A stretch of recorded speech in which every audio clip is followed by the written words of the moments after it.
Ladies and gentlemen, please welcome on stage with a huge round of applause the very talented Naomi Cleaver. Goodness me, what an introduction. Good afternoon everyone, lovely to see you, and I'm not alone. I've actually got the wonderful John McGowan here from the Energy Savings Trust. You may as well give him a round of applause. It's only fair. It's only fair. So what we want to do today is prove that implementing energy savings devices and services isn't going to compromise aesthetics, that you can still have a beautiful, elegant, functional home without it looking like it's full of fluorescent bulbs, for example. I didn't find it difficult at all. If anything, the energy-saving appliances are possibly the most contemporary. I mean, they are the most contemporary because it's the very latest technology. But let's say if you live in a house where you have a loft, I think the first thing is to check the loft. Check the insulation in your loft. And if the insulation in your loft is less than 10 inches, 8-10 inches, then you definitely need to address that straight away. So get all those boxes out, have a clean out. It's a good opportunity to go through all the boxes and throw some stuff out, but also to put a minimum of between 8 and 10 inches into your loft. If you live in a flat, obviously the simple thing to do is to go around and change the light bulbs. As Naomi was saying, you know, there's no need for the sticks anymore. There's plenty of variety, different types, different shapes, and different styles and different types of light that you can actually achieve in the house.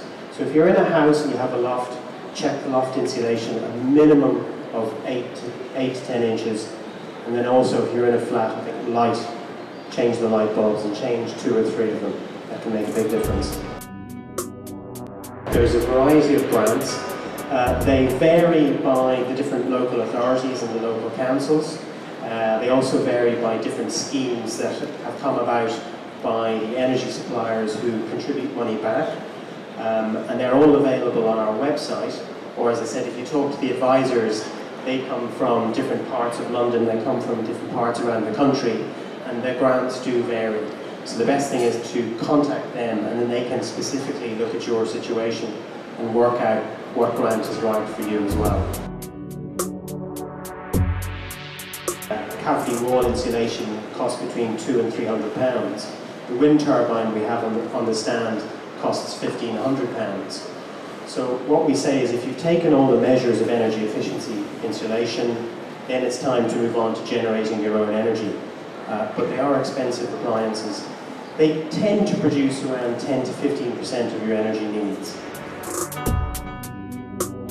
It'll depend on the number that you put on the house, again. So obviously with a wind turbine you could put one end of the gable and the other on the other end of the gable, and that would add up. Same with the photovoltaic cells. Obviously the more you put up there, the more energy you're going to generate. If the bills keep going up, well then the payback is going to shorten.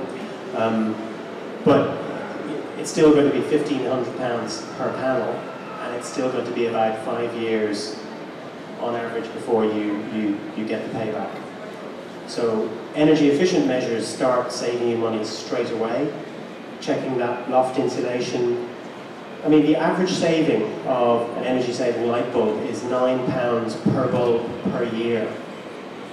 So that's quite a lot of savings. You know, you multiply that you might have about 20 and 30 bulbs in a house. That's £200 saved through the bulbs. I've fitted all these bulbs in my own house, and I've noticed already that my bills haven't gone up. They haven't increased, they've stayed the same. So those are the areas to look at to save money straight away. If you've taken all those measures, then start to consider photovoltaics or solar thermal.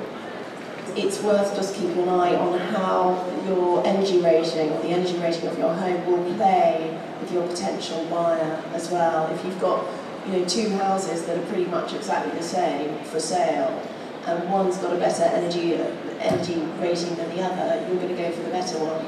So it's worthwhile being as energy efficient as you can. The second thing I'd say is that thanks to shows like the ones I present on Channel 4 magazines, everybody's doing renovations. It's a fantastic opportunity to implement energy-saving devices, be that using Pilkington K glass, which is a special kind of glass which will be particularly energy efficient, or you were talking about photovoltaics, you can get glass which have photovoltaic cells actually incorporated into the glazing, or ground source heat pumps. I mean, these are quite dramatic interventions, but well worth considering if you're going to go to the effort of doing renovations. As more people start to buy these appliances and install these measures, the prices will start to come down. So the payback period, as these appliances start to get cheaper, the payback is going to shorten. If you actually go to the stand, you can see that there are some of the other normal globe bulbs which are around about the same size, but there are some different types of lights, like LED lights, which are the lights that you see in traffic lights or on the end of buses. These are the small little tiny bulbs, and they are coming about. In fact, I saw on one of the stands opposite our stand, there's a lighting stand, and these LED light bulbs have an incredibly long lifetime. I think the average is 40 to 50,000 hours. We're specifying just this for a client in France actually, and it's the ground source heat pump. I just think it's a fantastic bit of technology. It's been around in Scandinavia for many, many years, and it works on the same principle as a refrigerator actually, in that it takes the sort of thermal mass of the earth and converts it into energy that we can use in underfloor heating systems. And I'm a big fan of underfloor heating systems because you don't have to have any horrible radiators around. So that is at the top of my wish list, and I'd certainly like to see that kind of device being implemented in new housing. And it's a wonderful device in that it can be implemented and shared by a number of houses, which means your energy costs are reduced even further. Fantastic. I think we'd all applaud that. Ladies and gentlemen, well, I don't know about you, but I've certainly learned plenty of new things today. Please, can I ask you to give it up for Naomi and John?